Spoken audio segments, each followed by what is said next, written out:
Masuk adik, masuk. Atas. Iya, masuk. Iya, udah.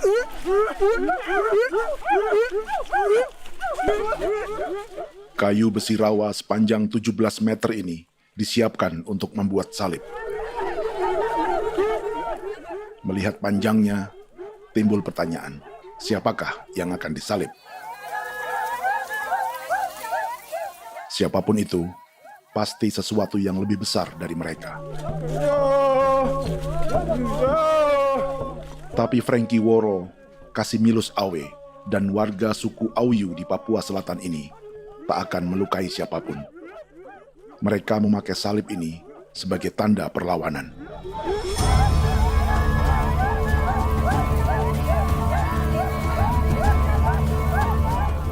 Yang mereka lawan memang lebih besar, yaitu pemerintah Republik Indonesia. Pemerintah sedang mengincar 2,5 juta hektar hutan orang Papua untuk proyek tanaman industri pangan dan energi.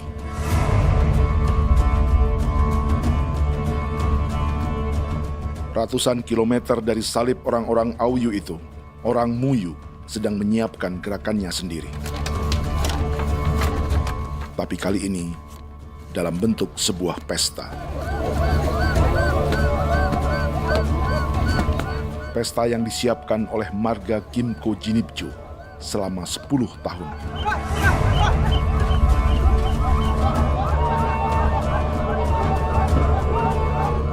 Sosok di marga ini adalah Willem Kimco, orang asli Papua yang tak punya kartu identitas kewarganegaraan manapun.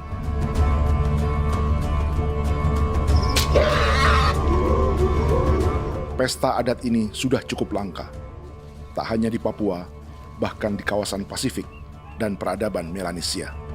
Awalnya bayaya ane kalau bukan. Intinya hati kau tegak bipnuka, dan jitana ya kati kau beri barang dipko. Kau memang ambil kau kuning. Ada gagasan dan gerakan sosial di balik pesta orang-orang Muyu ini, sama dengan gerakan salib merah yang dimulai orang-orang Auyu. Salib ini akan menjadi yang terbesar dari 1.800 salib merah yang telah ditancapkan berbagai suku di Papua Selatan dalam 10 tahun terakhir. Ribuan salib merah yang dipadukan dengan palang adat adalah tanda larangan yang menyatukan unsur-unsur adat dan agama. Kami percaya bahwa kalau memang kami sudah tidak mampu untuk menyelesaikan persoalan ini, dalam hal ini perusahaan tidak bisa masuk, berarti kami minta bantuan kepada nenek moyang dan Tuhan. Atribut perang orang Auyu ini diukir atau dilukis, digambar di batang salib ini dengan tujuan bahwa kami larang dengan sangat keras. Jadi apabila siapapun, baik dari antara kita sendiri yang melanggar batas ataupun pihak lain yang mengganggu keselamatan hak tanah adat kami, maka kami siap untuk melakukan ancaman perang. Salib-salib ini tidak ditancapkan di halaman-halaman gereja, melainkan di tanah dan hutan adat, di dusun-dusun sagu, dan di tempat-tempat yang disakralkan. Sebab 1.800 palang adat dan salib ini memang bukan semata tentang agama, tapi untuk mencegah negara dan perusahaan memasuki tanah dan hutan adat mereka. Papua, buka udara kosong.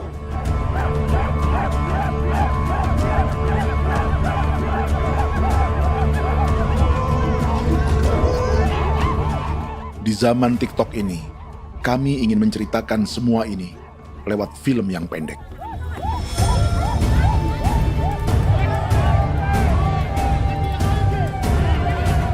Tapi kami jelas gagal.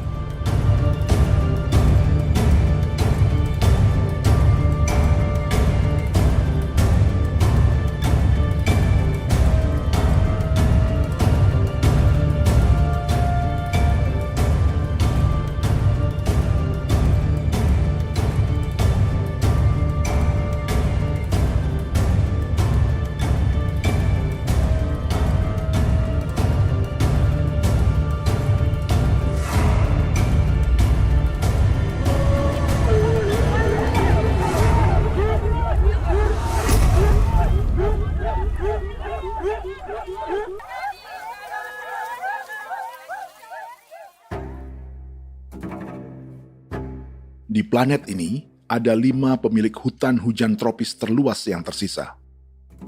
Kongo di Afrika, Brazil, Peru, Bolivia, dan Indonesia.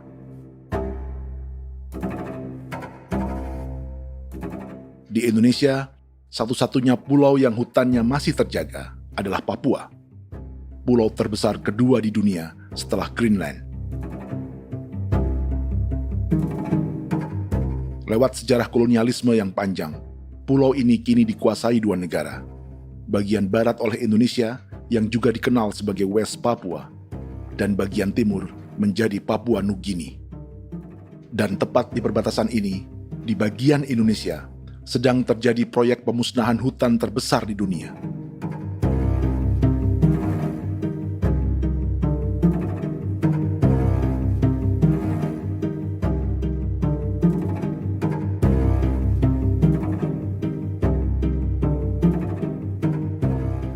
Pemerintah Indonesia sedang membuka lebih dari 2,5 juta hektar hutan untuk sawit, tebu, padi, dan peternakan. Ini disebut proyek strategis nasional untuk lumbung pangan dan energi yang jadi ambisi 3 presiden.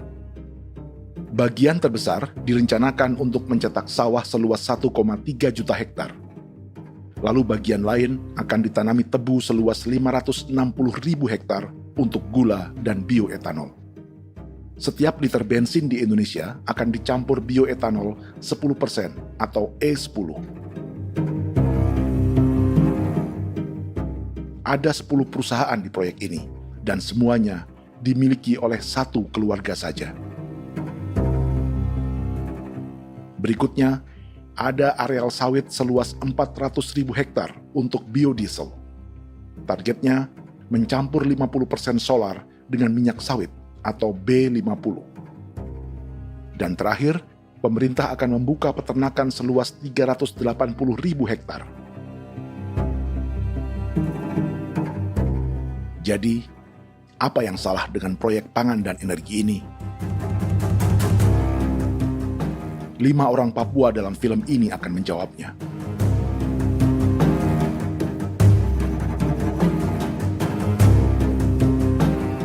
Yang pertama adalah Yasinta Moiwen dari suku Marin.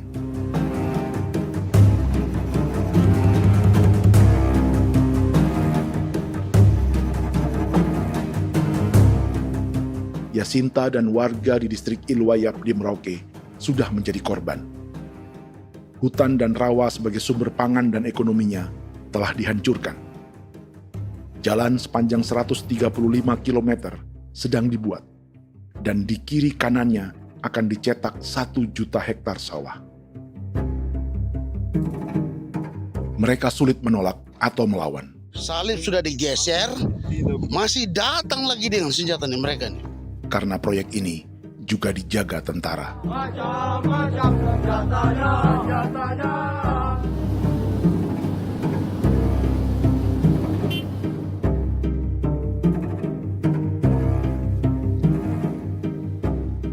Yang kedua adalah Natalis Buer di distrik Tanah Miring, Merauke.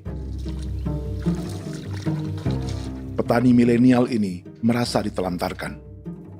Sebab setelah hutannya diubah menjadi sawah, sebagian sawah-sawah ini tak tergarap.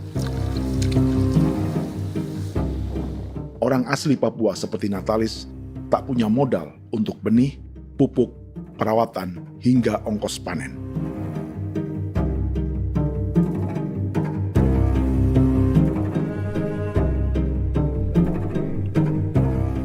Orang ketiga adalah Vincent Kuipalo dari suku Yenan di distrik Jagebob, Merauke. Vincent dan suku Ye sedang menjadi korban. Hutan adat orang-orang Ye sedang dihancurkan untuk perkebunan tebu dan bioetanol. Tanah mereka juga diincar untuk markas-markas militer, pasukan yang akan menjaga proyek pangan dan energi ini.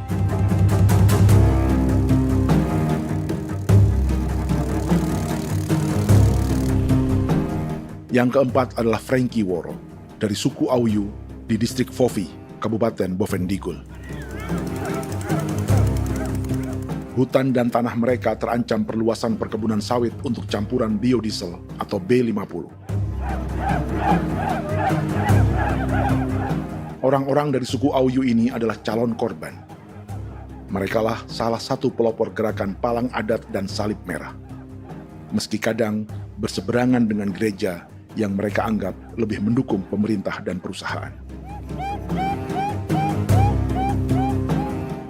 Mereka bahkan sedang merencanakan gerakan yang lebih besar, dengan salib yang lebih besar.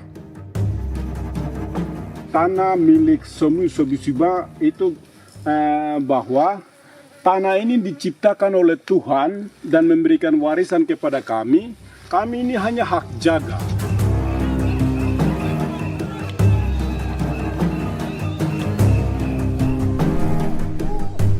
Sosok kelima adalah Willem Kimco dari suku Muyu di Bovendigul.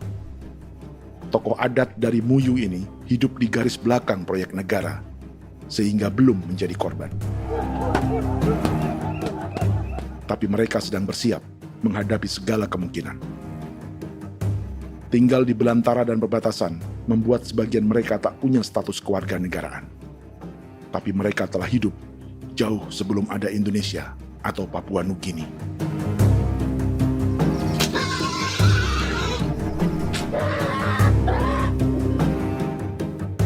Kelimanya mewakili jutaan orang asli Papua yang sedang terancam eksistensinya.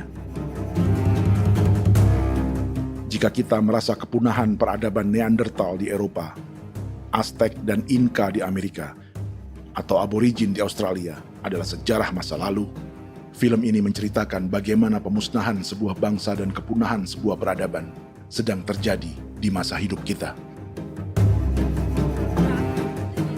Kepunahan bukan karena kerusakan lingkungan dan ruang hidup semata, juga karena dihantam 60 tahun operasi militer.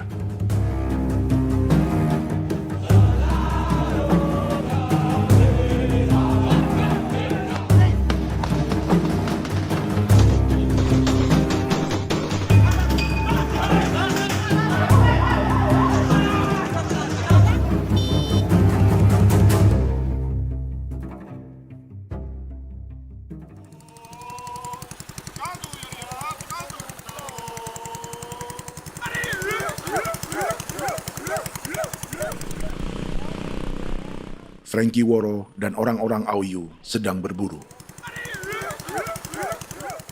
Tapi lokasi perburuan mereka mulai dikuasai perusahaan perkebunan sawit.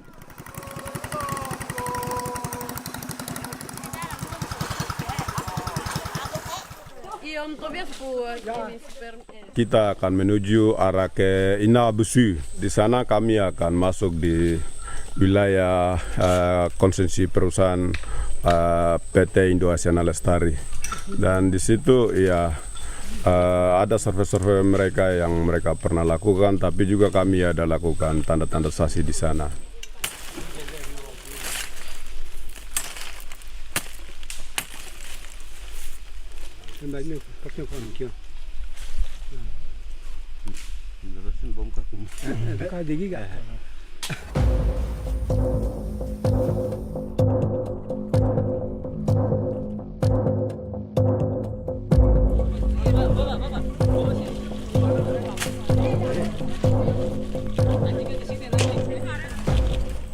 Dapat dengan yang induknya, tapi karena induknya dia lari dan terlambat kerja, akhirnya yang bisa kita dapat dia punya anak ini saja. Kalau pakai bahan kayak asli.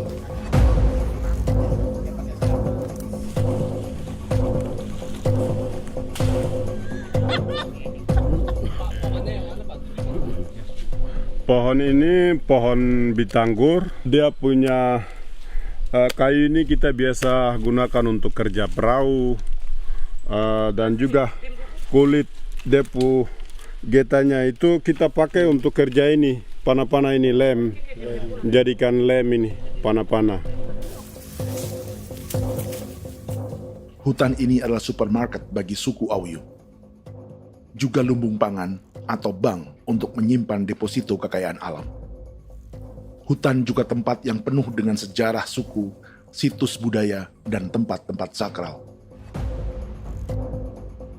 Inilah yang sedang mereka pertahankan dari incaran pemerintah dan perusahaan. Untuk semua alasan ini, mereka menancapkan ribuan salib merah.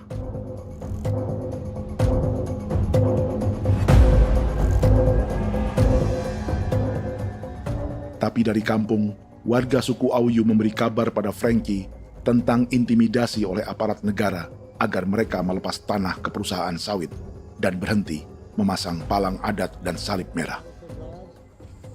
Ada beberapa titik yang saya sudah siap, tetapi di sini emergensi dari saya, terutama di kampung Sokanggon, PT Damai Timber.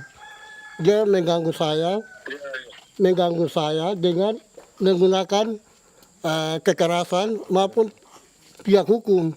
Dan kemarin saya ada pernyataan penolakan secara resmi, tapi masih tetap dalam menggunakan pihak hukum untuk masuk, untuk harus dituntut saya untuk harus diterima perusahaan itu. Kita di situ ada 15 marga, tetapi 15 marga juga tidak setuju. Marga-marga siapa yang terima dan marga-marga mana saja yang menolak. Nanti kita lihat dari pertimbangan itu, dan di situ dan kita undang mereka untuk bicara dengan kami. Sebagai sosok yang aktif dalam gerakan, warga Auyu terus memberi informasi lapangan kepada Frankie yang tak selalu berada di kampungnya. Izin pernyataan yang mereka paksa saya untuk tanda tangan itu, tapi sementara saya tidak tanda tangan. Data semua ada di tangan saya. Ya. Baik, kalau gitu itu lebih bagus karena tanda tangan itu yang berbahaya. Iya. Tanda tangan itu yang lebih berbahaya karena sekarang ini modern dan canggih, dan itu yang mereka biasa pakai untuk tipu muslihat. Mereka biasa pakai itu di tanda tangan itu. Betul. Dari Bambisa juga di Sofia dia masuk untuk memaksakan kami marga untuk harus menerima perusahaan itu. Tapi kemarin kami sudah menolak. Babinsa di sini nama bosku. Itu yang sekarang strategi militer yang sekarang mereka pakai. Jadi yang penting masyarakat itu yang benar-benar mau menolak siap dukung ketua marga siapa yang nanti tampil.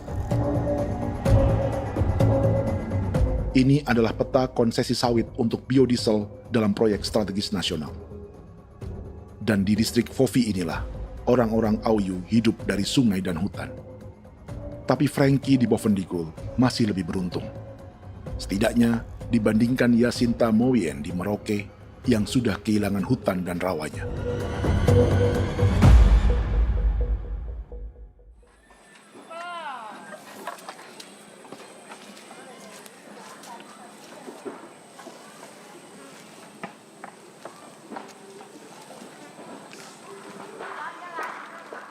Yasinta dari suku Marin adalah petani sayur di kampung Wanam, distrik Ilwayap, Merauke.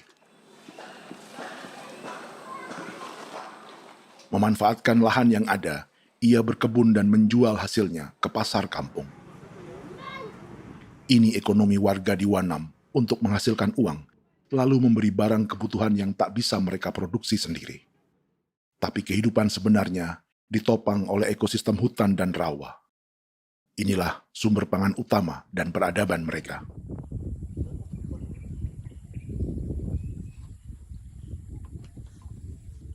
Namun ketenangan ini diusik ketika tiba-tiba Juli 2024 di Pelabuhan Wanam datang ratusan alat berat untuk proyek pangan dan energi pemerintah.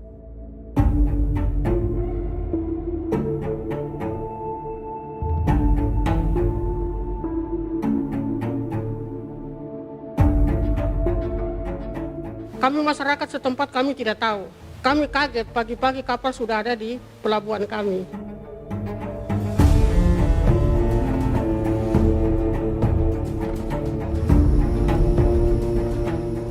Yasinta Mowien atau Enrika Gebze dan warga lainnya tak pernah diajak bicara atau dimintai pendapat. Seakan-akan Papua adalah tanah kosong. Kita suka kaget yang dong bawa turun alat berat dong bawa turun, kita kaget masyarakat. Dorang subongkar itu kayu-kayu.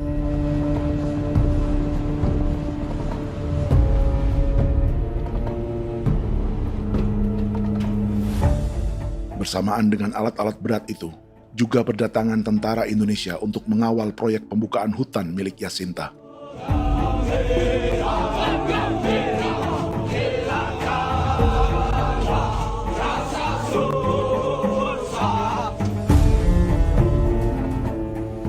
Ribu alat berat didatangkan dari Cina ke Papua oleh perusahaan bernama John Lin Group sebagai kontraktor pemerintah. Ini disebut sebagai pesanan eskavator terbesar di dunia dengan nilai 4 triliun rupiah. Misinya membuka hutan dan rawa milik orang Marin, salah satunya untuk membangun jalan sepanjang 135 km. Sementara di kiri kanannya akan dicetak sawah yang ditargetkan seluas 1,3 juta hektar.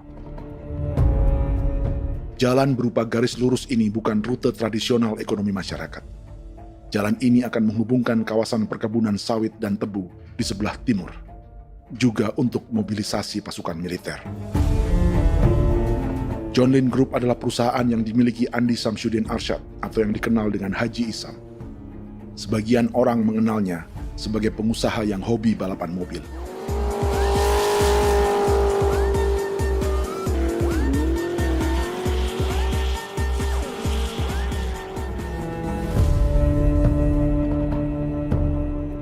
Tapi di Kalimantan, ia berbisnis batu bara, perkebunan sawit, pengolahan karet, penerbangan, perkapalan, dan biodiesel. John Lin Group kini juga menjadi pemilik perkebunan tebu dan pabrik gula terbesar di Indonesia. Sayapnya melebar dari Kalimantan hingga ke Bombana, Sulawesi Tenggara. Perkebunan tebu, pabrik gula, dan industri bioetanol inilah yang juga sedang dikembangkan di Papua. Foto ini adalah momen ketika Isam bersama kerabatnya, Menteri Pertanian Amran Sulaiman dan Menteri Pertahanan Syafri Samsudin meluncurkan program biodiesel atau B50 di Kalimantan Selatan. B50 artinya setiap 1 liter solar, 50%-nya akan dicampur minyak sawit. Perusahaannya, PT John Lin Agroraya, menjadi salah satu pemainnya.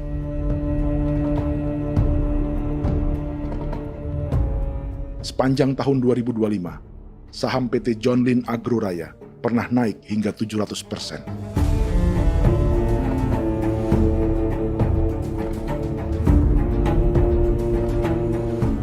Perusahaan sawitnya yang lain, PT Pradiksi Gunatama, sahamnya bahkan pernah naik 4.000% hanya dalam 1 tahun. Dari harga saham ini saja, nilai kekayaan keluarga Isam diperkirakan mencapai 100 triliun rupiah lebih, menjadikannya salah satu keluarga terkaya di Indonesia dan salah satu pemain penting industri bioenergi. Dan di Papua Selatan inilah sebagian sawit-sawit untuk mendukung program B50 akan ditanam. Inilah tanah orang-orang Wambon, Muyu, Marin, Yei, atau Auyu seperti Frankie Ward.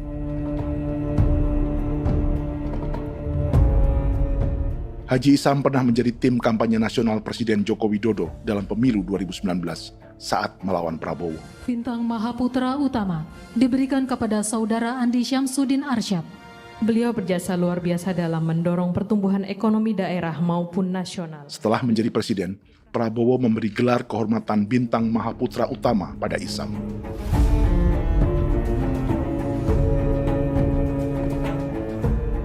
Sejumlah menteri Prabowo, juga kerabat dan orang-orang yang pernah bekerja di perusahaan Isam.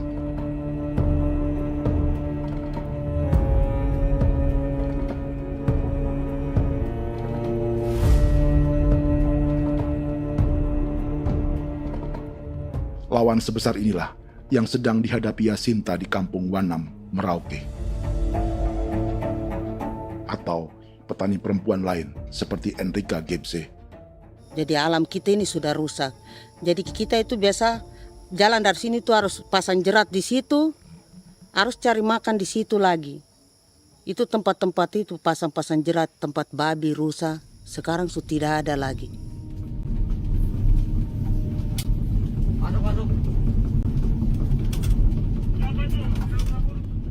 Rekaman ini memberi gambaran bagaimana Kasuari kehilangan rumah di bekas hutan dan rawa yang telah dibabat.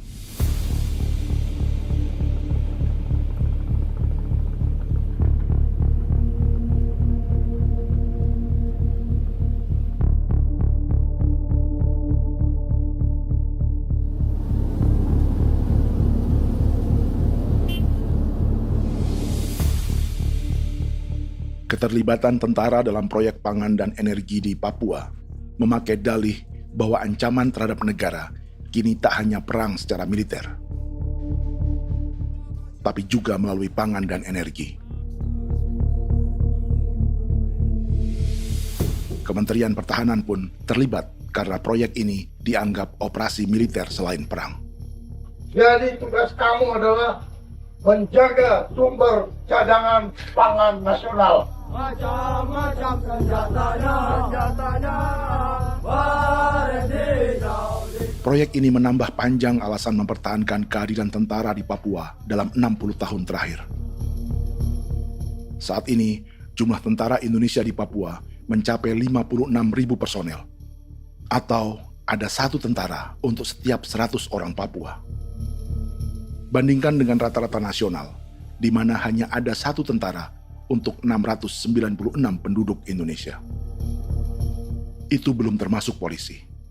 Artinya, 1 orang Papua dijaga lebih banyak senjata dari rata-rata penduduk Indonesia. Tanah dan hutan diambil secara sepihak untuk kepentingan pembangunan batalion dan bandar antariksa. Ini bentuk perampasan masyarakat. Penolakan kehadiran markas-markas militer terjadi di sejumlah tempat di Papua. Tak hanya karena trauma dan ketakutan, juga karena mengambil tanah-tanah adat.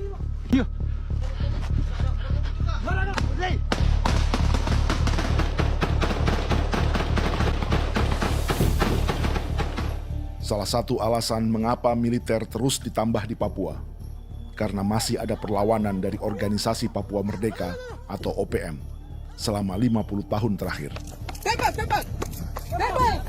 Ayo. Tapi kekuatan militer OPM diperkirakan hanya 1.430 personel dan 360 pucuk senjata. Selebihnya, mereka menggunakan senjata tradisional.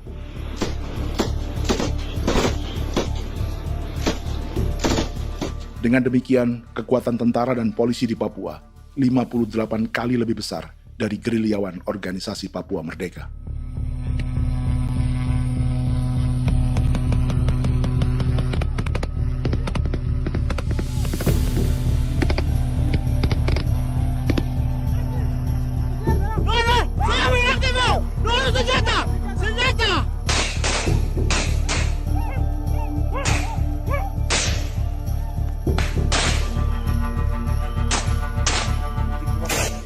Sebagian tentara berada di garis depan pertempuran, tapi sebagian besar lainnya terlibat operasi non-tempur menjaga proyek pemerintah dan investor swasta. Seperti Batalion Infanteri Teritorial Pembangunan di distrik Jagebob, Merauke ini. Lokasinya bersebelahan dengan konsesi lahan tebu untuk gula dan bioetanol milik PT Murni Nusantara Mandiri. Baik perusahaan maupun markas militer, keduanya mengambil hutan milik suku Ye dari marga Kuipalo. Tapi orang datang tanam ini saja di sini, tanam papan nama ini. Victor Kuipalo menunjukkan apa yang terjadi. Jadi kita juga kaget ini. Nah, kalau ini papan nama ini memang ini papan nama ditanam tapi bukan haknya mereka yang ini. Ini hak kami di sini, hak dusun kami, marga Kuipalo yang punya hak dusun ini. Setelah memasang patok, alat berat mulai bekerja untuk membangun markas militer di tanah orang Ye.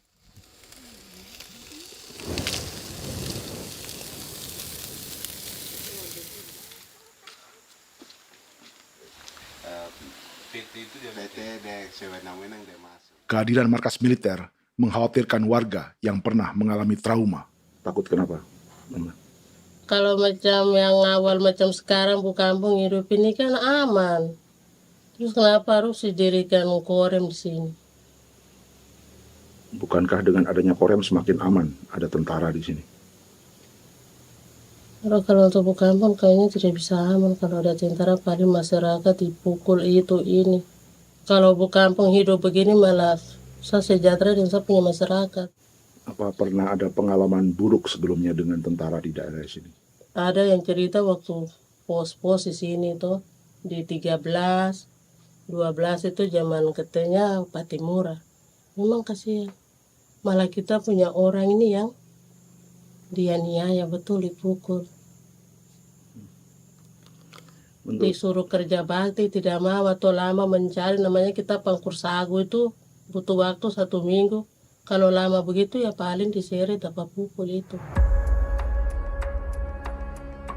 Operasi militer Indonesia di Papua dimulai tahun 1962 lewat Operasi Trikora.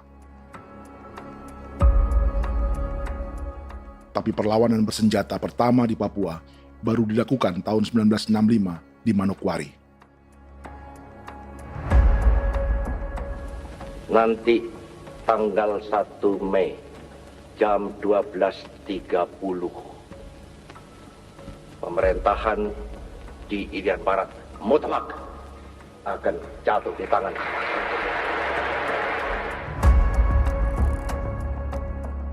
Sejak itu, selama 60 tahun, operasi militer untuk menaklukkan Papua terus dilakukan.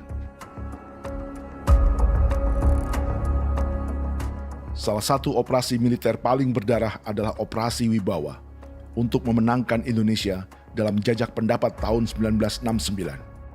643 orang tewas di Paniai. Lalu disusul 4.146 korban tewas antara tahun 1977 hingga 1978.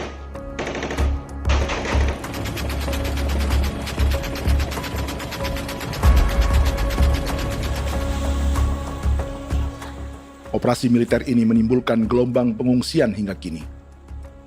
Dewan Gereja Papua mencatat 103.000 orang menjadi pengungsi pada tahun 2025 dan nyaris tak diberitakan media-media Jakarta. Jumlah pengungsi terbesar tercatat di Nduga yang mencapai 20.000 jiwa. Banyak di antaranya yang sedang hamil, seperti Jubiana, salah satu pengungsi Nduga. Takarik mesti kagi be muguruk berselari di namen wane gosel bigari me egirik munene an nimbo mesle berselar nene wam darik lek prak de oi gore bangal no so ndak lo yo nandam yanet ndang no yat de nanen di ko nerwa membri wal marwa egirik munene wa tri mbel no semana ngal siak ya ber kumbik nyak masala orena me wo solo rina men wani go semane kuman nak wani wani ndemo lo ndak misrina men bre go lo nak no semane ne be minute waru ra kana bi ni dige war de mino pragit de laina bulan maret april yana mana kantan barak na lire na bam ne Jubiana lalu menamai anaknya pengungsi Kogoya. Selain Jubiana, juga ada Emma dari Maibrat yang melahirkan di hutan. Sampai di kampung gini, katanya bilang ada tentara yang bangun jembatan. Nah, capek itu juga pun masih tahan. Kembali lagi ke hutan lagi. Seperti itu sampai saya jatuh di tengah jalan. Orang sampai terbanting di kayu semuanya. Berasa sakit begitu. Melengkapnya tuh Domika Serli, pengungsi Wako. Masyarakat sipil dari Kampung Aitrem sementara mengungsi karena kampungnya sementara dikuasai oleh TNI Polri. Seratusan ribu pengungsi di Papua saat ini jauh melampaui jumlah yang mengungsi ke Papua Nugini tahun 1984, yaitu 10.000 orang karena menghindari operasi militer.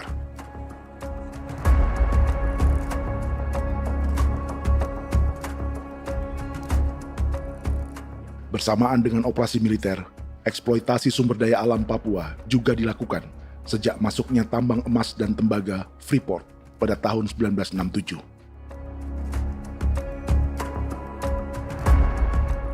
Disusul perkebunan sawit awal tahun 1980-an. Lalu ada perburuan buaya untuk diambil kulitnya.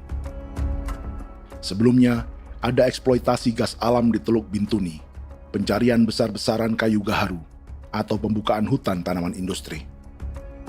Ini belum termasuk perburuan dan perdagangan ikan arwana di selatan Papua, penebangan kayu merbau dari hutan-hutan Jayapura, emas di Blok Wabu Intan Jaya, bahkan nikel di pulau-pulau kecil Raja Ampat. Dan kini, dalam skala yang belum pernah terjadi dalam sejarah, Papua dipaksa mencetak sawah, tebu untuk bioetanol, dan sawit untuk biodiesel.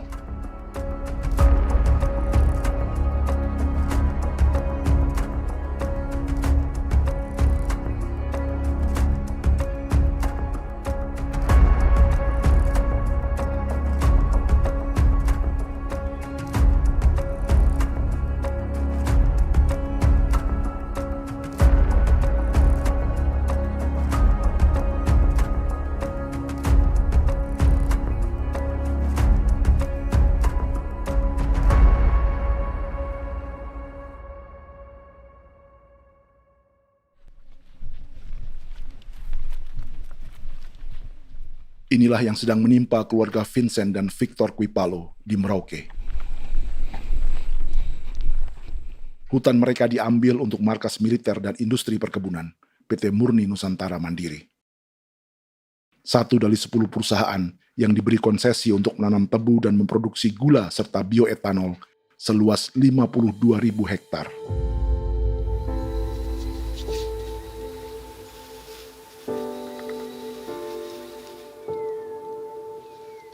Perusahaan ini dianggap mengambil hutan dan tanah orang-orang Ye, terutama marga Kuipalo, yang memiliki hak adat terhadap 2.300 hektar hutan.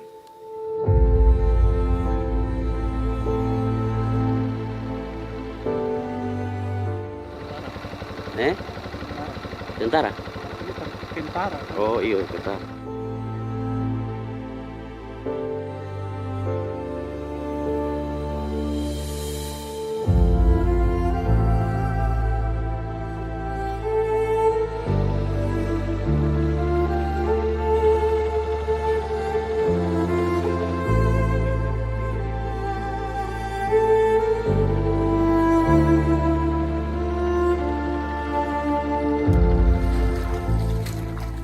Keluarga Kuipalo sedang melihat apakah perusahaan semakin mengancam tanah mereka.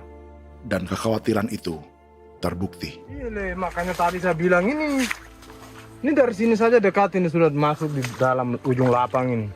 Ini hutan, yang ini hutan yang dorong ada bongkar sekarang ini. Ini sudah punya alat sudah dekat ini. Dekat sekali ini. Ini di sini. Nacau, kelapa itu yang jalan lama, jalan setapak ini. Dari udara, terlihat alat-alat berat semakin mendekati tanah orang-orang Ye, marga Kuipalo.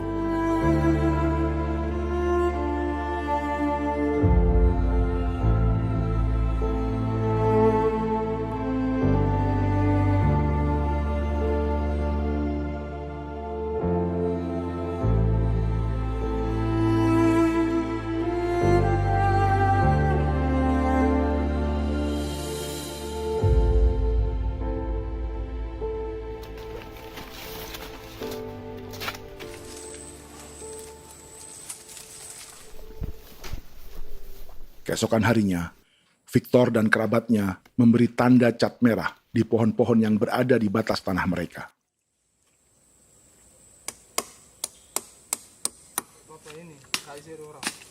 Tapi tanda peringatan adat ini tak diindahkan perusahaan.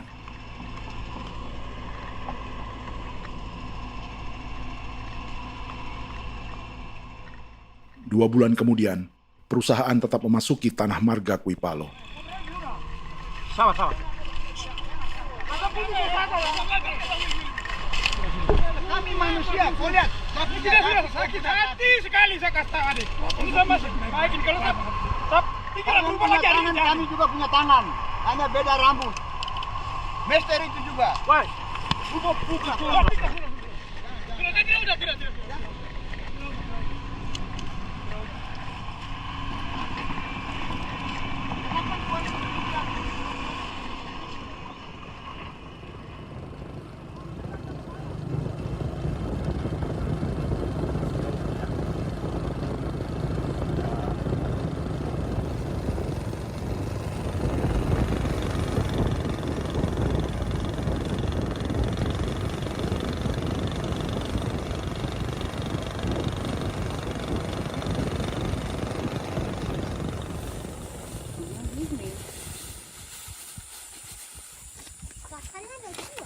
Kita masuk sini.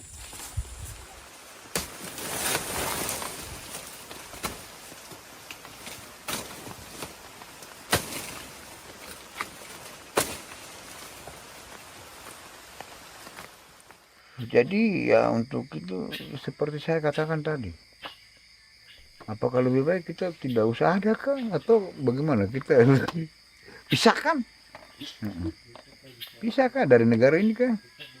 Jangankan tuh, saya kemarin bicara sama Daniel, datang sama saya dengan persoalan Kodam ini.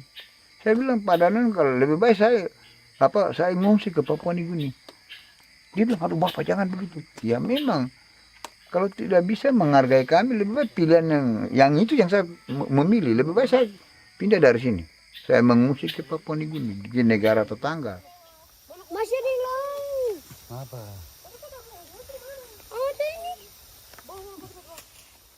Saya bilang sama Kapolsek, Pak Agustus ini 17 Agustus saya tidak kasih naik bendera merah putih. Saya bendera ada, nanti saya taruh di meja.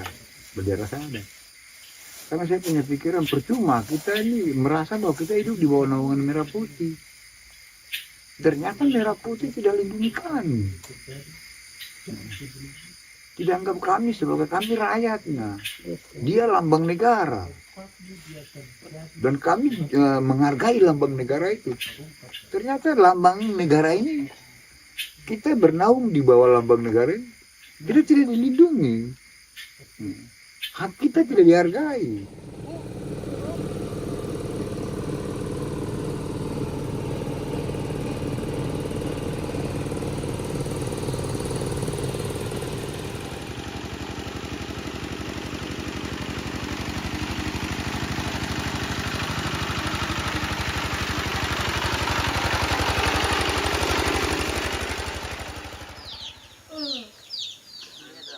Marga Kuipalo dari suku Ye terus mendapat teror dan intimidasi agar melepas tanah mereka yang hanya dihargai Rp300.000 per hektar.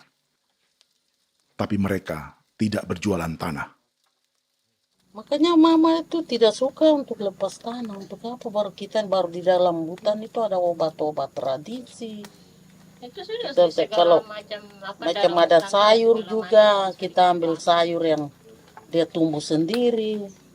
Jadi kita ini mau kemana, kalau itu sudah digusur, ya habis. Kita ini jadi penonton. Jangan sampai kita ini duduk minta di jalan. Jadi kita tidak mau seperti itu. Makanya tanah itu kita tidak melepas. Tapi mungkin orang lain tuh dia senang saja. Lebih baik saya pegang uang merah dulu. Saya bisa beli-beli itu ini. Nanti datang uang sudah habis, gembel, mau cari kemana lagi, hutan sudah habis, mau makan ikan di mana, kali sudah hancur. Seperti Yasinta di Wanam, suara dan gerakan kaum perempuan Papua sangat nyaring dan tak bisa diabaikan. Saya sebagai perempuan tolak untuk perusahaan masuk di sini. Karena kalau saya terima anak-anak saya mau dikemanakan, mau tinggal di mana. Apapun yang terjadi saya tetap tolak. Demi tanah ini saya akan berjuang, demi saya punya anak-anak. Yang katanya mengutamakan anak Papua, nyatanya yang kerja kebanyakan ya orang-orang Jawa. Saya sendiri orang Jawa, tapi bukan mau bicara yang tidak-tidak. Memang kenyataannya seperti orang-orang Papua itu diterbelakangkan, kurang diutamakan, gitu.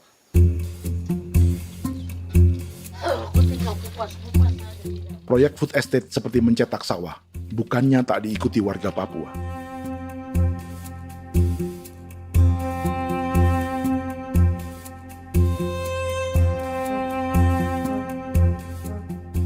Salah satunya Natalis Buer di distrik Tanah Miring, Merauke.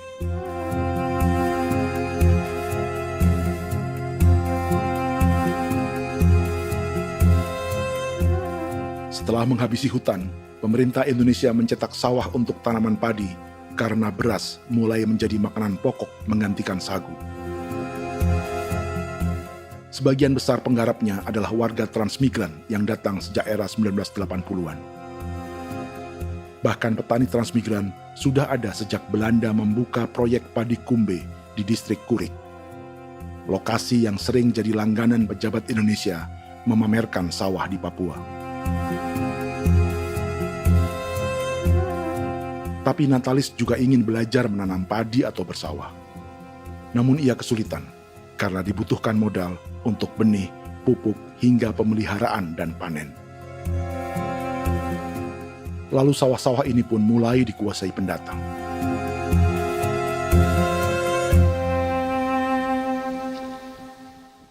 Tapi sejauh ini di kampung kami ini yang saya lihat memang ada kelompok kami punya di sini yang sudah tergabung dalam Gapoktan, kemudian masuk dalam optimalisasi lahan.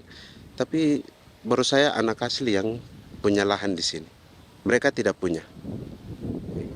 Pemerintah dalam hal ini adalah Kementerian Pertanian bersama-sama Kementerian Pertahanan yang dalam hal ini pada garis di bawahnya adalah TNI Angkatan Darat memberikan support yang maksimal kepada masyarakat khususnya di Merauke dalam rangka. Saya kemarin habis 9 juta. 9 juta Iya, ya? 9 juta karena dia sudah tidak dipakai toh. Ya. Perempuan Papua seperti Filomina juga mau bertani. Pemerintah memberi bantuan Rp900.000 per hektar lewat program optimalisasi lahan atau OPLAH. Tapi dibanding biaya produksi dan harga jual gabah, Filomina mengaku berkali-kali rugi dan kini memutuskan tak lagi menggarap sawahnya.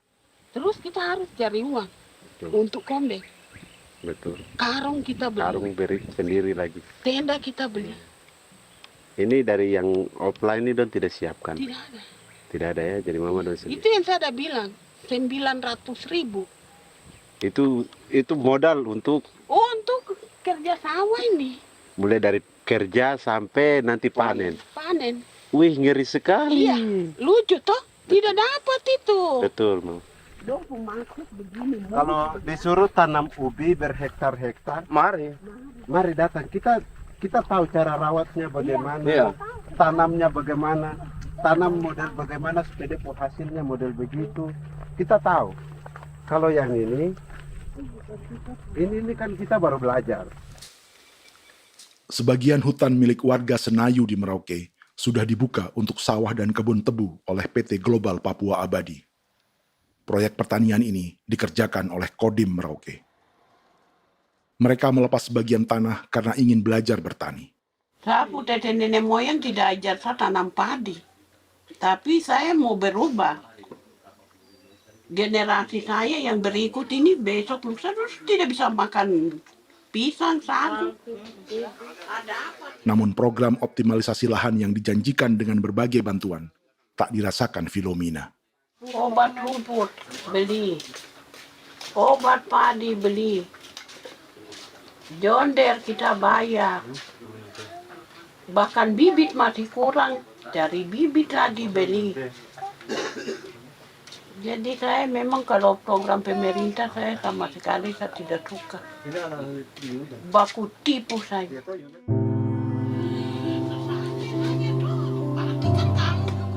Mereka merasa ditinggalkan sendiri, jatuh bangun belajar bertani padi. Sementara sumber pangan dan air yang semula mudah didapat, kini telah berganti sawah dan kebun tebu. Dulu kita masih bisa jalan, nanti masak di kali, pakai air kali. Minum pakai air kali. Sekarang, kok mau masak? Tidak ada air. Air sudah susu, mau minum tidak bisa. Sudah dengan obat. Drone semprot debu itu saja drone. Drone yang semprot. Saya lihat di itu.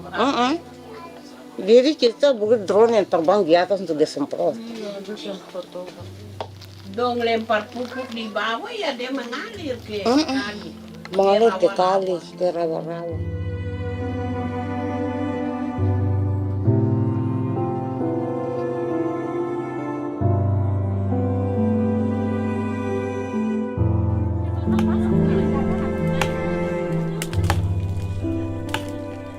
Seperti pertanian sawah bagi orang Bali atau Toraja, bagi orang Auyu dan suku-suku lainnya di Papua Selatan, sagu juga bukan semata tentang pangan.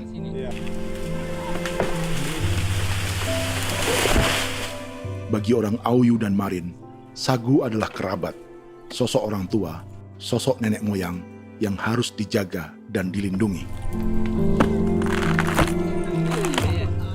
Lagi bikin apa mama ini mama? Pakai tokok itu sagu.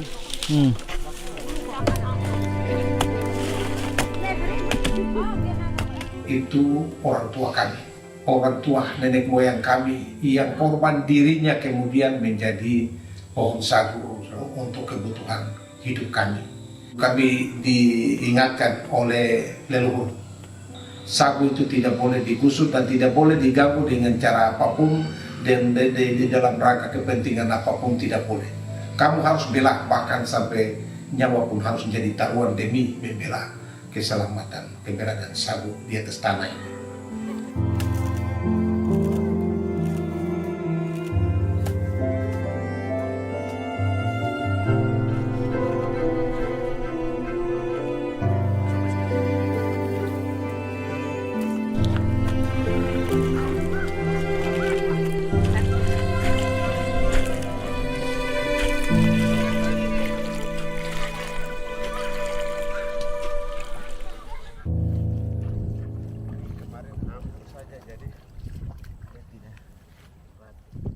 Menurut Natalis, pemerintah di Jakarta mendefinisikan lumbung pangan semata urusan beras dan mencetak sawah. Sebenarnya orang Papua itu bukan tidak bisa bertani. Kami tanam ubi itu bagian dari pertanian. Nah, pertanian yang dimaksud oleh pemerintah itu harusnya selalu, itu kalau bisa pemerintah harus spesifikkan. Pertanian apa yang dimaksud? Pertanian tanam padi atau pertanian tanam ubi, petasan dan lain-lain. Ini yang harus dispesifikkan dulu. Begitu, sehingga tidak menjustifikasi kami orang asli Marin bahwa kami tidak bisa bertani. Bukan. Kami buka kebun besar-besar di sana, bahkan bermeter-meter, ratus-ratus meter pakai sekop, bukan pakai ekskavator, tapi ini pakai skop. Itu pertanian, begitu. Bagi Natalis, alih-alih memaksimalkan sawah-sawah yang sudah ada untuk petani Papua, pemerintah selalu membuka hutan baru, seperti dikerjakan perusahaan John Lynn Group dan melibatkan tentara. Padahal, sejarah keterlibatan militer dalam proyek food estate atau cetak sawah adalah sejarah kegagalan yang bertubi-tubi 4 presiden selama 30 tahun terakhir.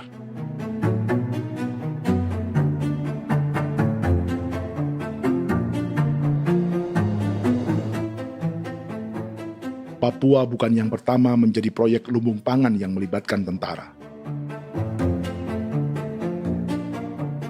Kalimantan telah menjadi korban 30 tahun sebelumnya.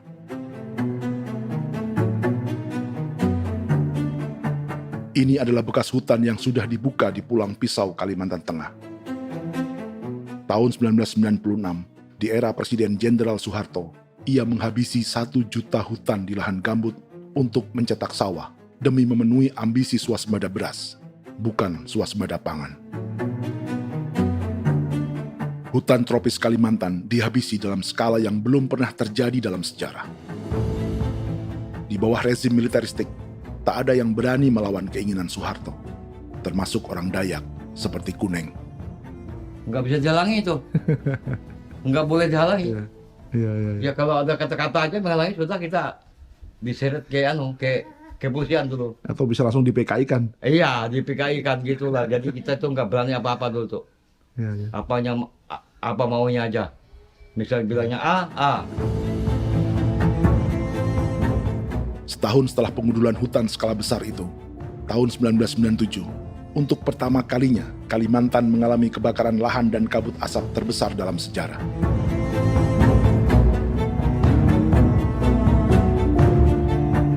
Sebagai ilustrasi, ini kondisi kabut asap tahun 2015.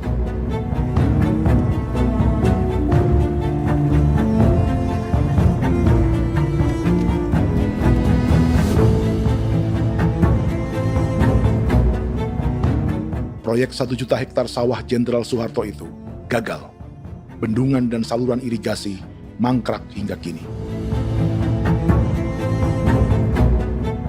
Mei 1998, rezim Soeharto tumbang, 2 tahun setelah ia menumbangkan jutaan hektar pohon di Kalimantan. Setiap tahun, lokasi ini menyumbang kebakaran dan kabut asap yang merugikan jutaan orang. Sawah yang berhasil di Kalimantan justru bukan sawah yang dibangun Jenderal Soeharto, melainkan yang dirintis para transmigran sejak era 1980-an. Sawah-sawah inilah yang ikut digarap oleh militer di era Presiden Joko Widodo. Dan hasil dari proyek food estate Presiden Jokowi itu sama sekali jong nih, nggak ada harapan lagi sudah seperti ini. Tapi Jokowi terus memperluas area food estate hingga 16.000 hektar. Presiden Jokowi juga menyerahkan urusan lumbung pangan ini kepada Prabowo yang saat itu menjadi Menteri Pertahanan. Salah satunya di Kabupaten Gunung Mas, Kalimantan Tengah, untuk membuka perkebunan singkong seluas 31.000 hektar. Food Estate Singkong Jenderal Prabowo ini dimulai dengan membuka 600 hektar hutan di Tawai Baru. Proyek singkong untuk bioetanol ini pun dijaga tentara. Dan seperti Jenderal Soeharto, proyek Jenderal Prabowo ini pun gagal.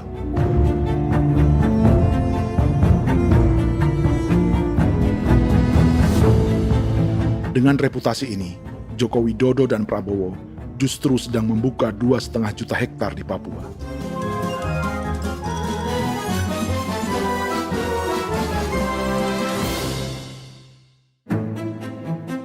Setelah Jenderal Soeharto, Presiden Jenderal Susilo Bambang Yudhoyono juga mencoba membuka food estate di Papua sejak tahun 2010. Namanya Merauke Integrated Food and Energy Estate atau MIFE. Proyek ini juga gagal. Lalu di lokasi yang sama, Jokowi berusaha meneruskan dengan proyek mencetak sawah 1,2 juta hektar yang juga gagal. Sekarang yang paling siap adalah 1,2 hektar. Yang 1,2 juta hektar. Dan kini, Prabowo yang pernah gagal dengan 600 hektar singkong di Kalimantan justru akan mengulangi di Papua dengan skala 2,5 juta hektar. Di daerah Papua pun harus ditanam kelapa sawit supaya bisa menghasilkan juga BBM dari kelapa sawit. Dalam setiap proyek pangan dan energi di Papua, yang lebih menonjol bukan tanaman pangannya, melainkan untuk energi atau bahan bakarnya. Sawit untuk biodiesel dan tebu untuk industri bioetanol. Ada 10 perusahaan yang diberi konsesi hingga 0,5 juta hektar untuk tebu. Dan 10 perusahaan itu dimiliki oleh 1 keluarga saja.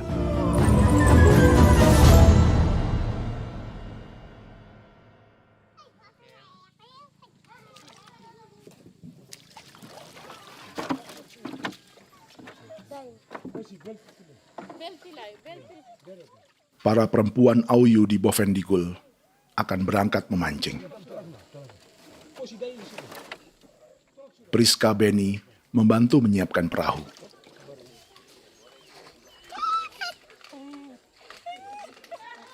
Mereka akan mengumpulkan bahan pangan di hutan untuk persiapan acara penancapan salib merah berikutnya.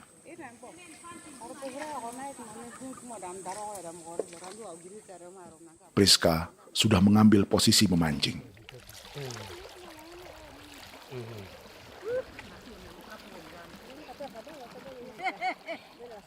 1.800 salib merah telah dipasang di wilayah adat berbagai suku di Papua Selatan untuk menghalau perusahaan sawit dan tebu.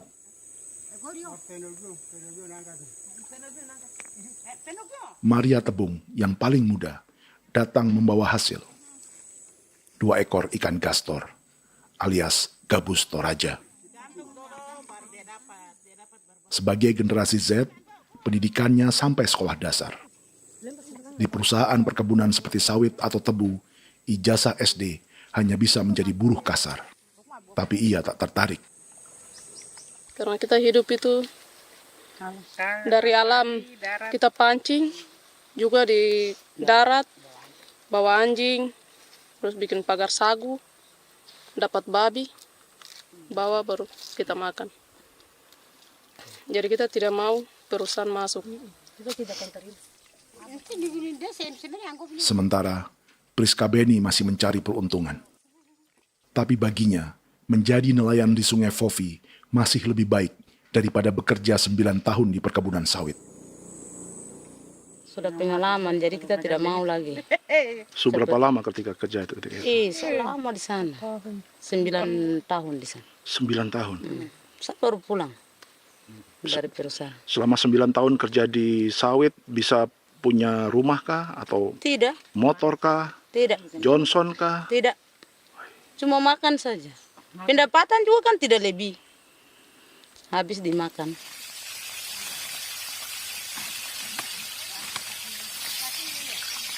Satu minggu libur berapa hari? Tidak libur. Minggu tetap kerja? Tetap kerja. Tidak bisa ke gereja? Hari Minggu kerja. Hari Minggu juga kerja. Dia tidak mengenal agama perusahaan itu. Di grup perusahaan sawit Korindo, Priska digaji 2 juta rupiah per bulan dan tinggal di mes karyawan. Tapi gaji itu dipotong bahan makanan atau BAMA rata-rata 1 juta rupiah setiap bulan. Korindo adalah grup perusahaan yang salah satu usahanya adalah hutan tanaman industri dan sawit di Bovendigul dan Merauke. Di Papua, mereka memakai bendera PT Tunas Sarwa Ema. Perusahaan ini pernah memberi bantuan pada Keuskupan Agung Merauke. Keuskupan Merauke belakangan mengeluarkan pernyataan mendukung proyek strategis nasional di Papua. Umat Katolik yang memprotes sikap gereja tersebut ditangkap polisi. Jadi selama 9 tahun tidak bisa nabung? Tidak. Makan saja. Makan saja. Makan saja. Menabung bagaimana? Keperluan banyak. Sudah sampai. Habis di anak-anak uang sekolah. Uang 1 juta itu mana sampai. Mau nabung juga tidak cukup. Sudah pengalaman, jadi kalau di sini perusahaan mau masuk tidak.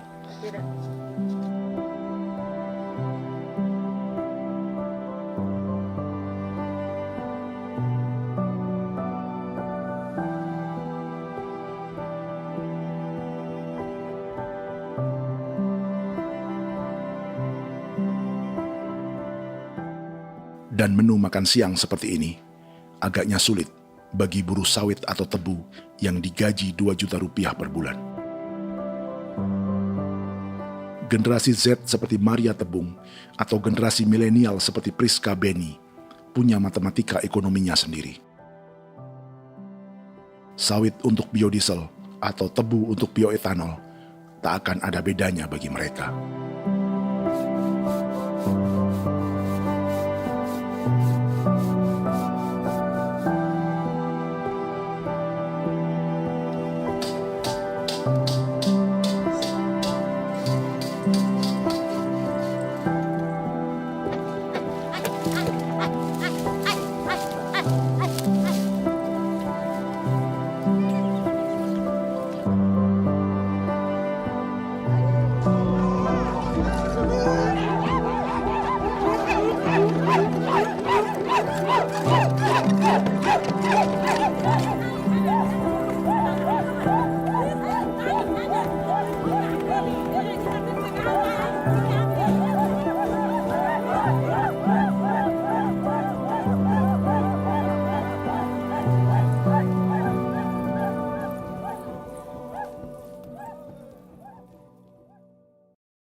Perkebunan tebu 1,5 juta hektar di Merauke adalah ide 3 presiden untuk menggenjot penggunaan bioenergi sebagai campuran bahan bakar fosil. Selain swasembada pangan, swasembada energi.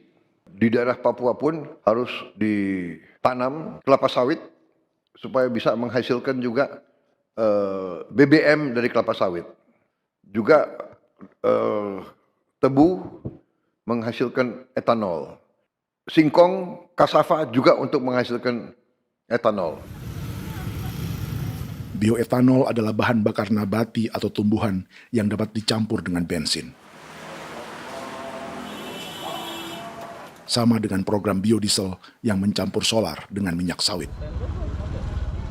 Pertamina saat ini sudah menjual BBM bioetanol dengan campuran 5% yang dipasarkan dengan merek Pertamax Green 95. Tapi pemerintah ingin menaikkan kadarnya menjadi 10% atau E10. Maka ke depan kita akan mendorong untuk ada E10. Kemarin malam sudah kami rapat dengan Bapak Presiden. Bapak Presiden sudah menyetujui untuk direncanakan mandatori 10% etanol. Idenya untuk mengurangi ketergantungan pada bahan bakar fosil yang diimpor dan menimbulkan polusi.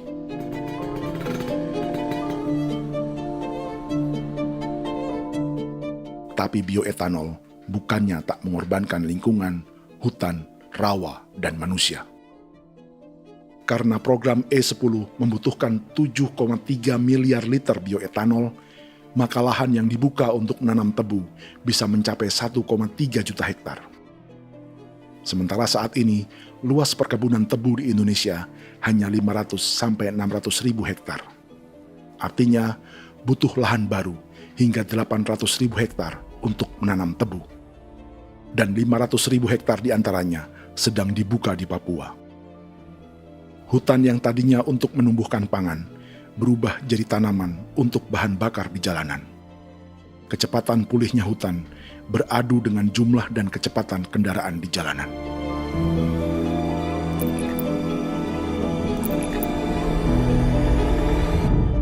Dahaga terhadap energi tak pernah bisa dipuaskan.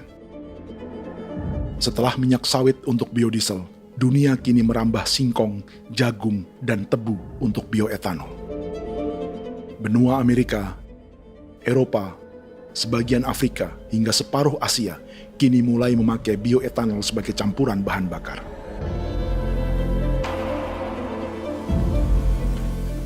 Selain perebutan lahan, masa depan dunia juga dibayangi semakin mahalnya harga pangan karena persaingan antara perut manusia dengan tangki kendaraan.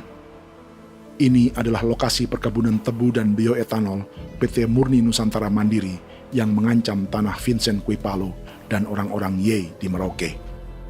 Beberapa kilometer di selatan adalah PT Global Papua Abadi yang mengancam tanah orang-orang Muyu dan Marin. Dua perusahaan ini adalah bagian dari 10 perusahaan yang mendapat konsesi lahan untuk tebu dan bioetanol di Merauke. Batas konsesi mereka bahkan sama dengan batas negara Indonesia dengan Papua Nugini. Salah satu ciri bahwa peta konsesi ini dibuat di Jakarta dari atas meja. Sama seperti kolonial Inggris dan Belanda ketika mereka membagi Pulau Papua dengan garis lurus pada abad 19. Seakan Papua adalah tanah kosong. Bedanya, meski peta konsesi ini mengatur batas 10 perusahaan, tapi perusahaan-perusahaan ini sebenarnya dimiliki oleh satu keluarga saja. Ini nama 9 dari 10 perusahaan tebu dan bioetanol di Merauke, Papua. 99% saham mereka dimiliki sebuah perusahaan bernama PT Merauke Nusantara Manis. Sementara 1% sisanya dimiliki PT Merauke Gula Mandiri. Tapi saham kedua perusahaan ini dimiliki PT Merauke Sugar Group. Dan perusahaan ini, 90% sahamnya dimiliki pengusaha bernama Angelia Bonaventure Sudirman, serta perusahaan bernama Zico Trust dan Resource Harvest. Lalu 10% lainnya dikuasai PT Papua Energi Abadi, yang pemiliknya adalah Dudi Christian dan Angel Madeline. Sekarang, mari kita lihat siapa mereka. Angelia Sudirman adalah keponakan dari salah satu konglomerat sawit Indonesia, Martias Fangiono.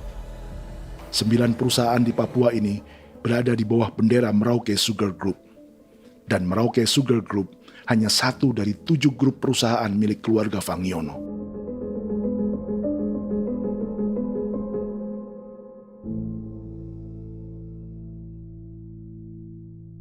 Ini Martias Fangiono. Seperti Haji Isam, Martias selama ini dikenal sebagai pengusaha sawit yang kini merambah bisnis tebu dan bioetanol. Ini momen saat penanaman perdana tebu di Merauke bersama Presiden Joko Widodo Juli 2024. Di sini juga ada anak Martias Fangiono, yaitu Wirastuti Fangiono. Wirastuti adalah salah satu yang menonjol dari keluarga Fangiono. Tahun 2025, Forbes mencatatnya sebagai konglomerat termuda dengan kekayaan 23 triliun rupiah yang mengendalikan 2 grup usaha, FAP Agri dan Surya Dumai Industri. Keduanya adalah perusahaan sawit dan biodiesel. Anak dan bapak ini adalah investor utama bagi Jokowi dan Prabowo untuk proyek tebu dan bioetanol di Papua. Sementara yang ini adalah Martua Sitorus, pemilik raksasa agribisnis dunia, Wilmar International, yang juga memegang konsesi sawit di Papua lewat berbagai perusahaan. Tapi Martua kini memakai bendera baru, yaitu KPN Corporation atau Karunia Prima Nastari. KPN inilah yang memiliki kelindan bisnis dengan keluarga Fangiono untuk proyek tebu Merauke. Apalagi grup Wilmar yang didirikannya juga pemain gula utama di Australia. Tahun 2010, Wilmar membeli 100% saham perusahaan gula terbesar Australia, Sucrogin. Akuisisi senilai 1,5 miliar dolar Amerika ini langsung menjadikan Wilmar salah satu pemain tebu terbesar dunia. Sebagian bibit tebu yang ditanam di Merauke adalah varietas yang dikembangkan Lembaga Riset Gula Australia atau Sugar Research Australia. Sugar Research Australia lalu menjalin kontrak pengembangan bibit dengan PT Global Papua Abadi milik Fangiono. Tapi masalahnya, Sugar Research Australia adalah badan publik yang tugasnya memajukan petani tebu dan sebagian dananya berasal dari pajak warga Australia. Itu artinya, warga Australia membiayai pengembangan bibit tebu untuk investor dan pemerintah Indonesia. Dokumen ini menunjukkan bahwa lembaga yang dibiayai warga Australia itu pernah memiliki kontrak penyediaan bibit dengan PT Global Papua Abadi milik keluarga Fangiono. Kontrak itu baru berakhir pada November 2024. Artinya, saat Presiden Jokowi dan keluarga Fangiono menanam bibit tebu pada Juli 2024 ini, kontrak itu masih berlaku. Nama lain dalam keluarga ini adalah Siliandra Fangiono, yang pada tahun 2024 dijuluki Raja Sawit Termuda dengan kekayaan 39 triliun rupiah dalam catatan Forbes. Ia mengendalikan grup First Resources. Secara umum, keluarga Fangiono memiliki 20 perusahaan di Sumatera, 32 perusahaan di Kalimantan, 1 di Jakarta, 2 di Singapura, dan 25 perusahaan di Papua. Di Papua, perusahaannya tersebar dari Sorong, Mapi, hingga Merauke. Para politikus dan pejabat Indonesia terus membesarkan konglomerasi, meski Martias Fangiono pernah divonis 1,5 tahun penjara karena kasus pembalakan liar dan kebun sawit ilegal tahun 2007. Sementara tahun 2022, Wilmar terlibat kasus korupsi ekspor minyak sawit dan divonis mengembalikan kerugian negara 11,8 triliun rupiah. Tumpukan uang ini disebut sebagai pembayaran dari grup Wilmar yang diterima secara simbolis oleh Presiden Prabowo pada Juni 2025 lalu. Tapi peran raksasa biodiesel dan bioetanol dunia ini belum akan surut di Indonesia.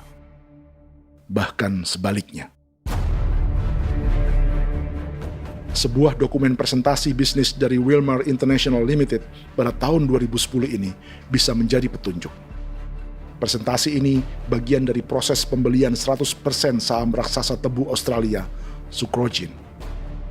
Dalam presentasi ini, Wilmar mengaku ditawari konsesi lahan 200.000 hektar di Papua, atau dulu disebut Irian Jaya, untuk menanam tebu.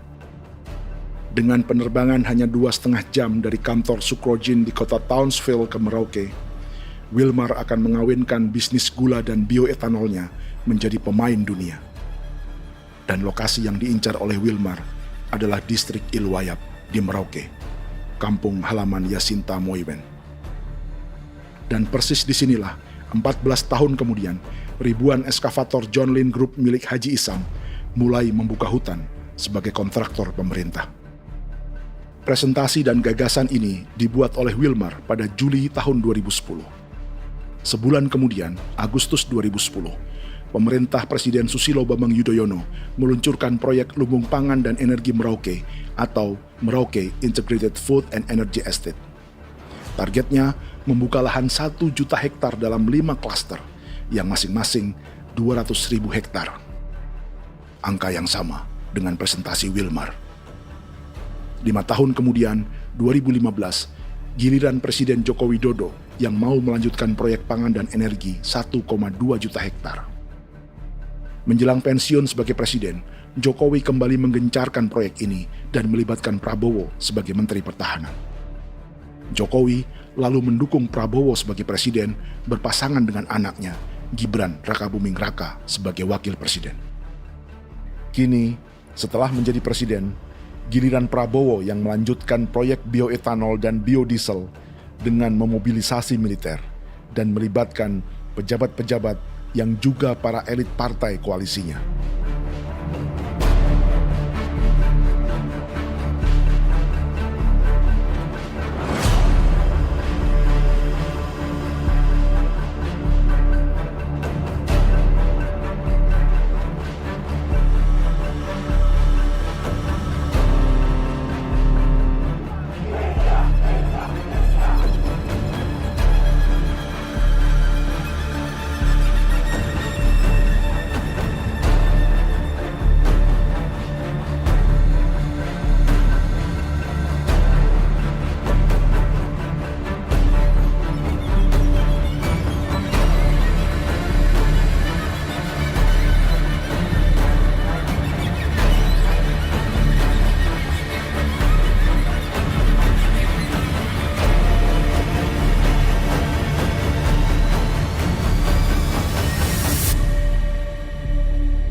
Tahun lalu, hutan-hutan di Pulau Jawa dalam waktu singkat berubah menjadi perkebunan tebu di bawah rezim kolonial Belanda.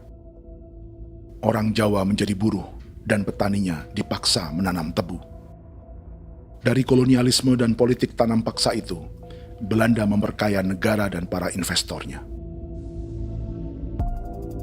Tak puas membuka hutan untuk perkebunan di Jawa dan Sumatera, kolonial Belanda menanam tebu hingga di Suriname dan mengerahkan ribuan orang Jawa sebagai buruh pada tahun 1890. Inggris yang sudah menguasai negara seluas India dan Papua Nugini pun masih menanam tebu jauh di tengah Samudra Pasifik, di tanah orang-orang Fiji.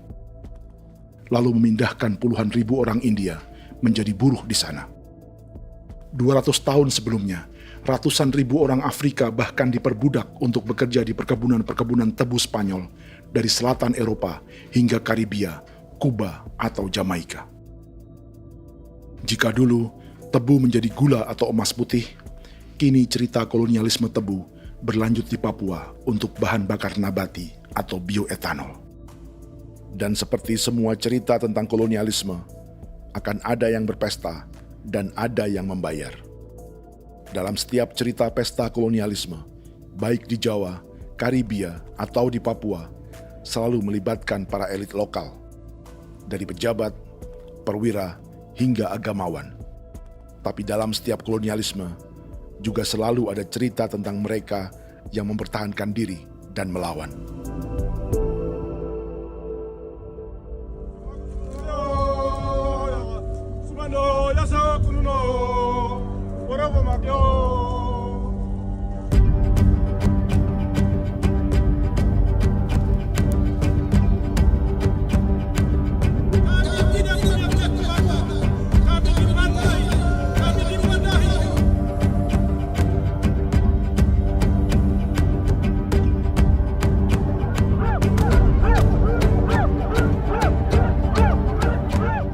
Dalam sejarah Gereja Katolik banyak pemimpin-pemimpin yang adalah tanda petik itu adalah Judas-Judas juga.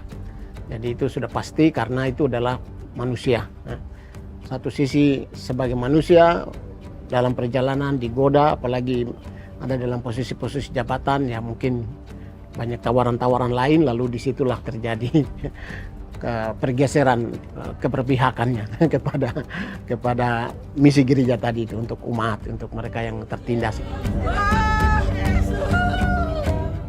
Orang kirim eksavator, orang kirim tentara, orang kirim polisi. Pukul kami bukan pencuri, kami tidak pernah mencuri orang barang. Kami tidak pernah menangis ke orang lain. Kami tidak pernah menangis ke kita bapak mama, kami menangis kepadamu. Tuhan kami lemah. Aku tidak tahu. Di hijau Cikuira, orang lain datang ke bangsa kami, ke wilayah kami untuk kasih habis kami.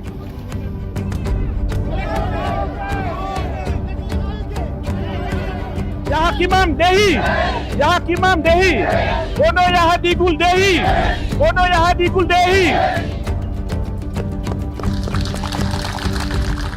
Kita buat sasi seperti begini untuk menolak perusahaan apapun yang masuk di tanah kami. Kalau kita kasih, kita bikin rusak sekarang, kita punya generasi berikutnya mau dapat kemana.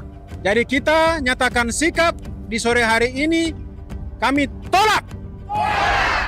Apa yang dilakukan pemerintah untuk PSN adalah kejahatan. Pemerintah bagian dari kejahatan, aktor perusak dan pembunuh terhadap negara, terhadap alam, hutan, terhadap manusia. Jadi negara jadi aktor pembunuh. Jadi Pilatusnya siapa? Negara, pemerintah Jakarta ini. Tanah Wiu bukan kosong. Masyarakat adat kami masyarakat. Perusahaan tolak. Biar nasa.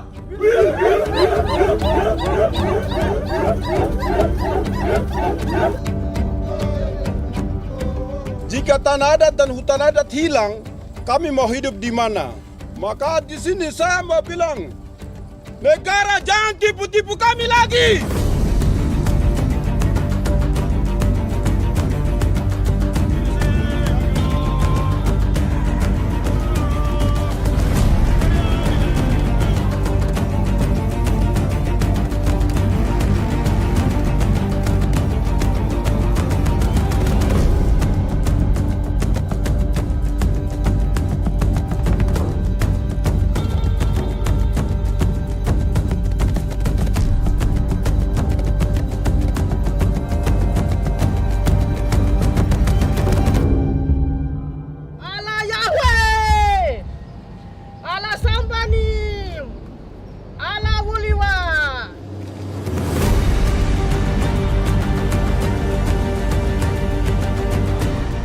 Kalau kami dianggap orang Papua itu bagian daripada Republik ini, tolong hargai kami.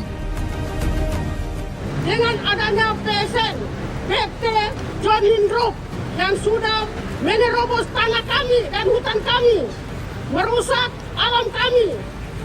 Itu yang kami datang ke Jakarta jauh-jauh dari Papua.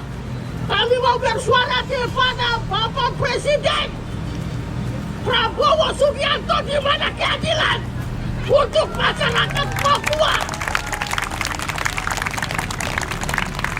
Tolong lihat masyarakat Papua yang sudah mati. Kami bersepakat menyatakan, 1. Gereja-gereja di Indonesia mendukung masyarakat adat yang menolak proyek strategis nasional di tanah Papua. 2. Gereja-gereja di Indonesia menolak militerisme dan otoritarianisme di Indonesia.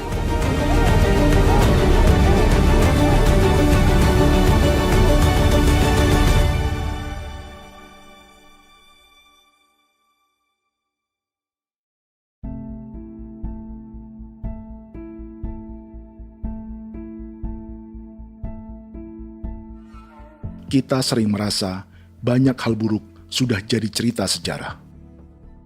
Dan kita sekarang hidup lebih baik, lebih beradab, atau mustahil melakukan kejahatan seperti di masa lalu. Kita tidak lagi menghukum mati orang dengan memenggal kepalanya. Kita menembaknya atau menyuntik racun agar tertidur dan mati. Tapi ada hal-hal yang tak berubah. Salah satu pembantaian yang kuat di ingatan kita adalah kejahatan Nazi atau genosida di Rwanda. Padahal pembantaian juga sedang terjadi di masa kita, seperti di Gaza, Palestina. Penghancuran sebuah peradaban seperti Indian di Amerika atau aborigin di Australia juga kita anggap masa lalu. Sekarang kita merasa lebih baik dan lebih toleran. Padahal proses penghancuran bahkan pemusnahan yang sama sedang terjadi terhadap bangsa Melanesia di Papua. Begitu juga dengan praktik kolonialisme. Kita merasa penjajahan seperti dilakukan Portugis, Inggris, atau Belanda sudah menjadi sejarah. Dan Indonesia tidak mungkin menjajah. Padahal itulah yang sedang terjadi dan dirasakan di Papua.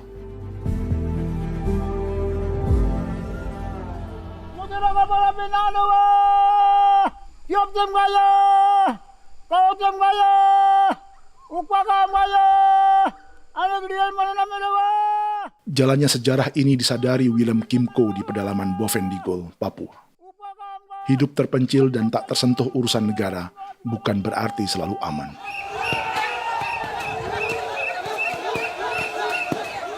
Untuk sampai di tempat ini, orang-orang Muyu menempuh 2 hari berjalan kaki mengarungi hutan, lembah, dan sungai.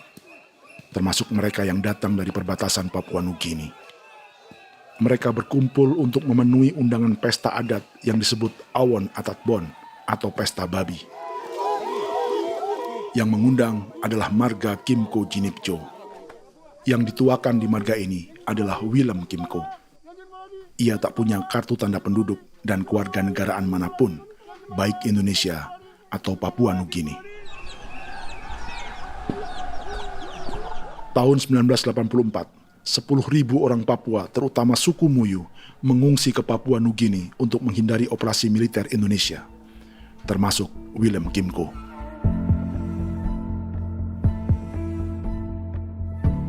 Apa yang membuat pesta adat ini istimewa? Apa bedanya dengan acara serupa yang dihadiri pejabat, tokoh agama, LSM, atau yang direkam oleh kru televisi dan konten kreator? 18. Pertama, untuk membuat pesta babi, orang Muyu perlu persiapan selama 10 tahun. Sebab, babi-babi yang akan jadi bagian dari pesta ini tak boleh dibeli, alias harus dipelihara sendiri. Babi-babi ini bukan bantuan pejabat pemerintah, gereja, atau LSM.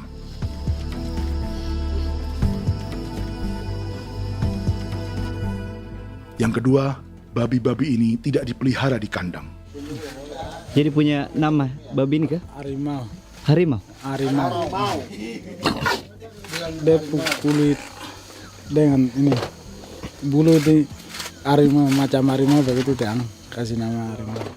Setelah diberi nama, mereka dilepas liarkan di hutan sejak kecil. 10 tahun kemudian, jika tiba saatnya pesta, para pemburu akan mencari mereka di dalam 479 hektar hutan milik marga Kimco. Suku atau marga lain tak akan mencurinya di hutan, karena mereka sudah punya babi dan wilayah masing-masing. Itu artinya, mereka harus tetap menjaga dan mempertahankan hutannya, agar babi-babi bisa hidup. Demikian juga dengan lahan pangan mereka, yang menumbuhkan sagu, keladi, atau aneka sayuran.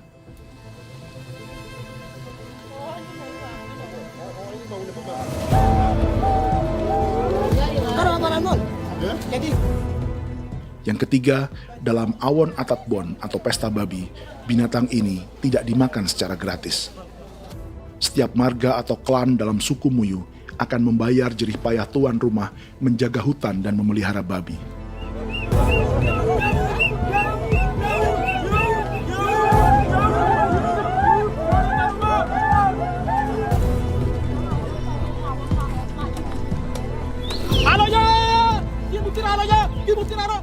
Ini seperti arisan untuk menjaga budaya dan lingkungan. Bagian dari budaya dan ekonomi timbal balik yang ditandai dengan siklus memberi dan menerima.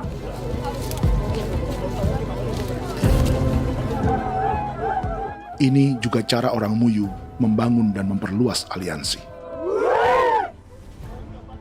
Awon bet begul bet ulan yau kandoet azat peda nani azat peda ni liga nani o ado amte nani menene tena ya kepo ke mau ko di mana kepo ke mau mayat nih kep tetek no mayango kep kan in between ini ke iftore wen ne tena ya kadek me oke kepo nanti ko to kepo ke plaza ko to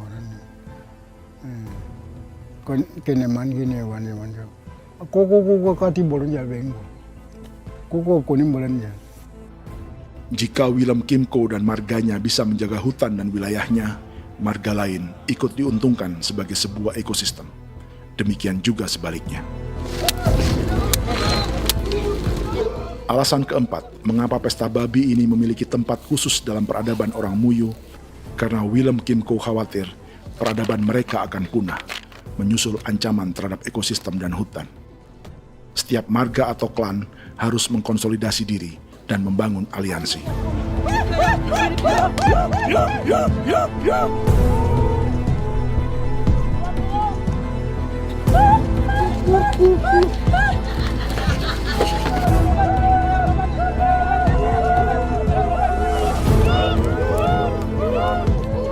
Kekhawatiran Willem dan orang-orang Muyu tak berlebihan.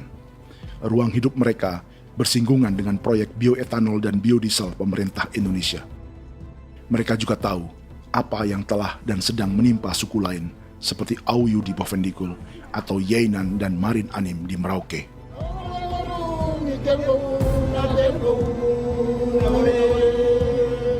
Jika suku-suku lain menggunakan palang adat dan salib merah sebagai gerakan perlawanan, orang-orang Muyu memakai pesta babi untuk mempersiapkan diri dan konsolidasi. Sebab, berbeda dengan saat mengungsi tahun 1984, kali ini yang datang ke tanah orang-orang Muyu tak hanya tentara, juga alat-alat berat bersama para pebisnis pangan dan energi.